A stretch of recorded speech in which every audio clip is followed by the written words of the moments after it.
हमारी संस्कृति, हमारे संस्कार सदा रहें हमारे साथ। सब्सक्राइब करें तिलक। किसने हमारे शिविर को ध्वस्त किया है सेनानायक? किसने? ये कुकर्म अवश्य ही हस्तिनापुर के अंधे सम्राट धृतराष्ट्र ने करवाया होगा। अपने पुत्र की मृत्यु का बदला लेने के लिए सेना भेजकर हमारा विनाश करवाया होगा। नहीं भीमसेन जी, ये सब अश्वत्थामा की करतूत है। अश्वत्थामा की करतूत? हाँ महाराज, अश्वत्थामा के नेतृत्व में कृपाचार्य और कृतवर्मा ने अचानक आक्रमण करके हमारे सैनिकों को मार डाला और शिविर में आग लगा दी। और क्या? और अश्वत्थामा ने सेनापति धृष्टद्युम्न और महारथी शिखंडी का वध कर दिया। गुरुपुत्र अश्वत्थामा ऐसा धर्म नहीं कर सकता।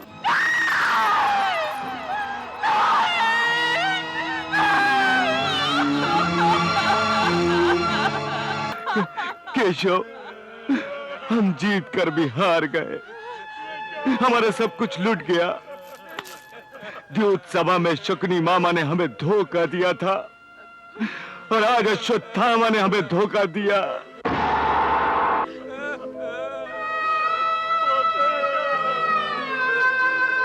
हमारी सारी जीवन संपत्ति को लूट कर चला गया वो कार अश्वत्थामा। अश्वत्थामा ने की है मेरे पुत्रों की हत्या। हाँ द्रौपदी, मेरे अंतिम पुत्र का भी वध हो गया गांधारी, वध हो गया। वध तो उसका पहले ही हो चुका था, अब केवल प्राण निकले हैं। दुर्योधन के देहांत के साथ गुरुकुल का सर्वनाश हो गया महाराज, सर्वनाश हो गया। गुरुकुल के सारे दीपक बुझ गए हैं, अब अंधेरा ही अंधेरा है। हमारा जीवन अंधकार में डूब गया महाराज। परंतु अपने जीवन पर इस अमिट कालिख को पोतने के जिम्मेदार तो हम ही हैं। हमारे ही हाथों हमारे कुल का नाश हुआ है, परंतु हमारे कुल के साथ पांडवों के कुल का भी नाश हुआ है। पांडवों के 5 पुत्र भी मारे गए हैं।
ये हमारा ही शिविर है या?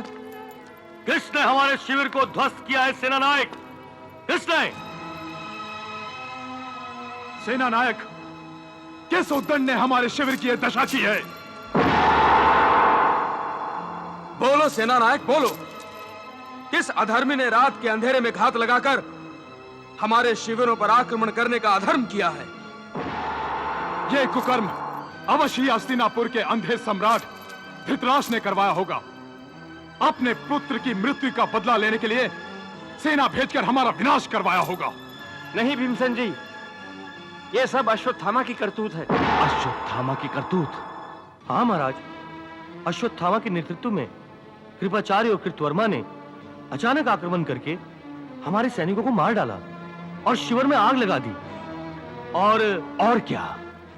और अश्वत्थामा ने सेनापति धृष्टद्युम्न और महारथी शिखंडी का वध कर दिया। गुरुपुत्र अश्वत्थामा ऐसा अधर्म नहीं कर सकता। अवश्य कर सकता है बड़े भैया। वो प्रतिशोध के आवेश में पागल हो गया है। वो सब कुछ कर सकता है। इस समय वो अधर्मी कहाँ है? उसका पता लगाओ, हम उसे मृत्यु दंड देंगे। महाराज, ये विनाश करने के बाद कृपाचार्य हस्तिनापुर और कृतवर्मा द्वारिका जाने की बात कर रहे थे। और वो कायर अश्वत्थामा? वो महर्षि वेदव्यास के आश्रम जाने को कह रहा था।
पुत्र, आंखें खोलो पुत्र।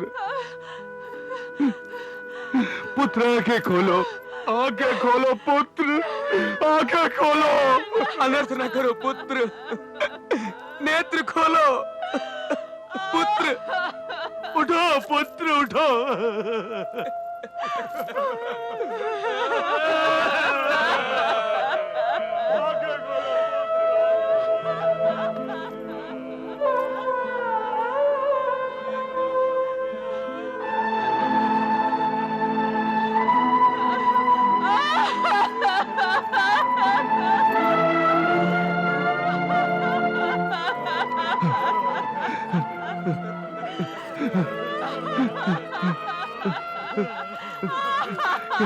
केशव, हम जीत कर भी हार गए। हमारा सब कुछ लूट गया। द्यूत सभा में शकुनी मामा ने हमें धोखा दिया था और आज अश्वत्थामा ने हमें धोखा दिया।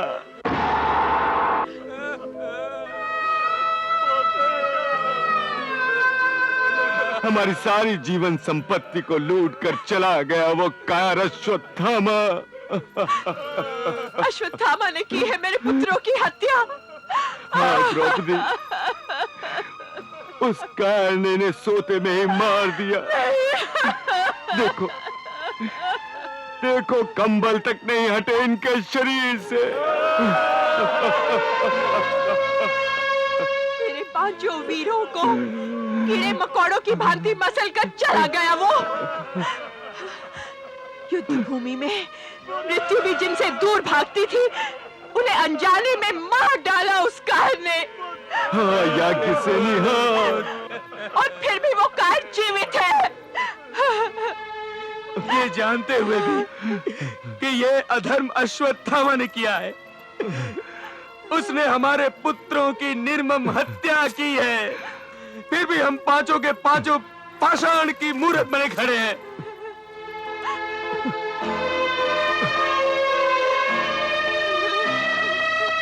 अभी इस वक्त हमारी जगह कोई और होता तो प्रतिशोध की अग्नि में उसका खून खौल उठता, पत्थर भी पिघल कर लावा बन जाता। परंतु मैं द्रौपदी पत्थर नहीं, मां हूं मां। मेरा शरीर लावे का बना है। याज्ञसेनी हूं मैं। मैं उस कायर को जीवित नहीं रहने दूंगी। अपने पुत्रों के हत्यारे की हत्या कर दूंगी मैं। हाँ। उस कार को मैं परलोक भेजूंगा। मैं। नकुल, मेरे साथ रथ लेकर चलो। जो आज्ञा भ्राता श्री। रुक जाइए भीम भैया, भीम भैया।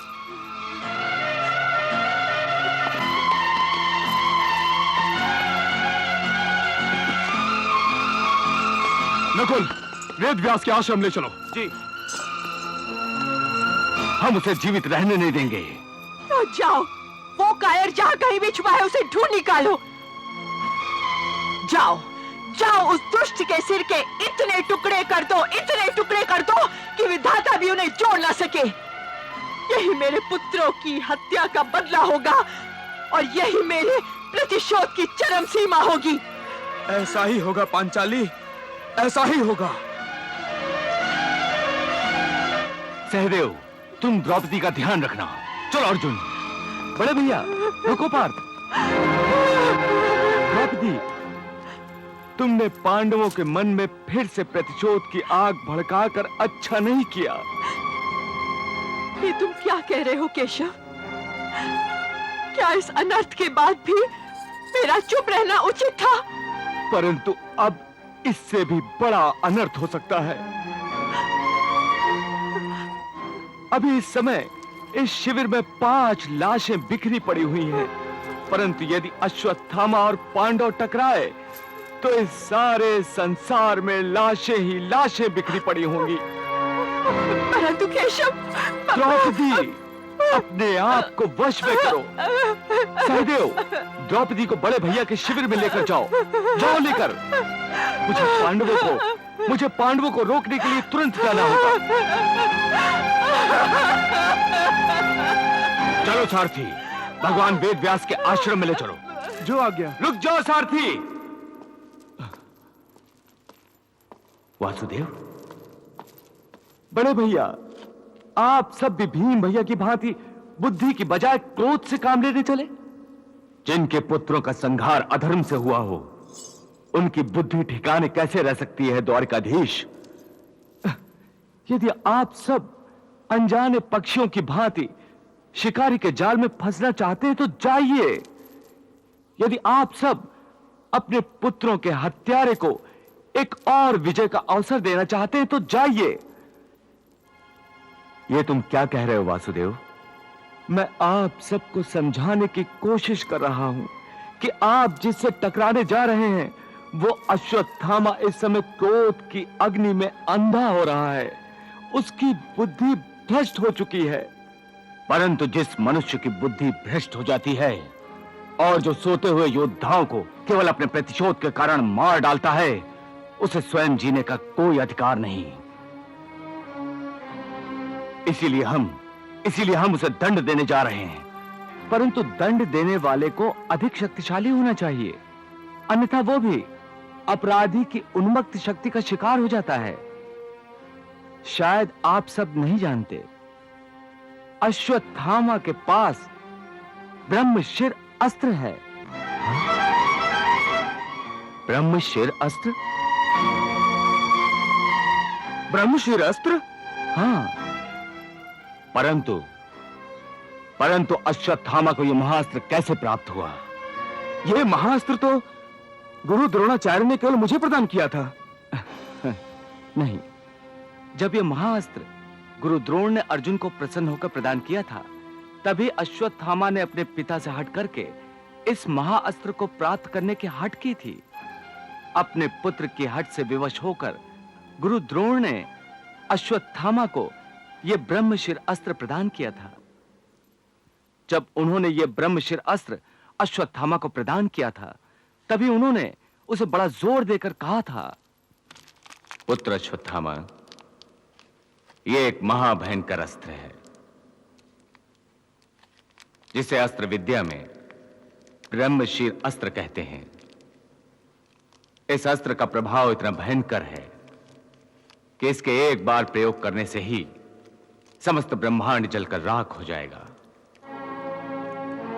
जल, थल और आकाश में रहने वाले प्राणी, पशु, पक्षी यहां तक कि पेड़ और पौधों तक का अस्तित्व समाप्त हो जाएगा। इसके तेज से बड़े बड़े पर्वत और पहाड़ रुई के फाहे की भांति उड़ते नजर आएंगे। सागर का जल सूख जाएगा। प्रलय आ जाएगी अश्वत्थामा, प्रलय आ जाएगी। इसलिए मैं महाभयंकर अस्त्र देने से पहले तुम्हें सावधान कर देना चाहता हूं कि इस ब्रह्मशिर अस्त्र को किसी लकड़ी के तुणीर में नहीं बल्कि संयम के तुणीर में रखा जाता है। ब्रह्मशिर अस्त्र को बुद्धि और संतुलन के धनुष पर चढ़ाया जाता है और इस महाविनाशक अस्त्र का संधान केवल धर्म संकट के समय किया जाता है। अपनी निजी शत्रुता के लिए इसका प्रयोग कदापि नहीं किया जाता। यहां तक कि अपने प्राणों के संकट में आ जाने पर अपनी सुरक्षा के लिए भी इसका प्रयोग करना मना है। पुत्र, मैं तुम्हारा पिता हूं, तुम्हारे स्वभाव को अच्छी तरह जानता हूं। तुम बहुत भावुक हो और बहुत जल्दी उत्तेजित होकर अपना विवेक और संयम खो बैठते हो। यदि तुमने मेरी चेतावनी को न मानते हुए इस अस्त्र का दुरुपयोग किया तो तुम्हें इसका भयंकर दंड भुगतना पड़ेगा। आप निश्चिंत रहें पिताश्री। मैं आपको वचन देता हूं कि मैं आपके निर्देशों का पालन अवश्य करूंगा।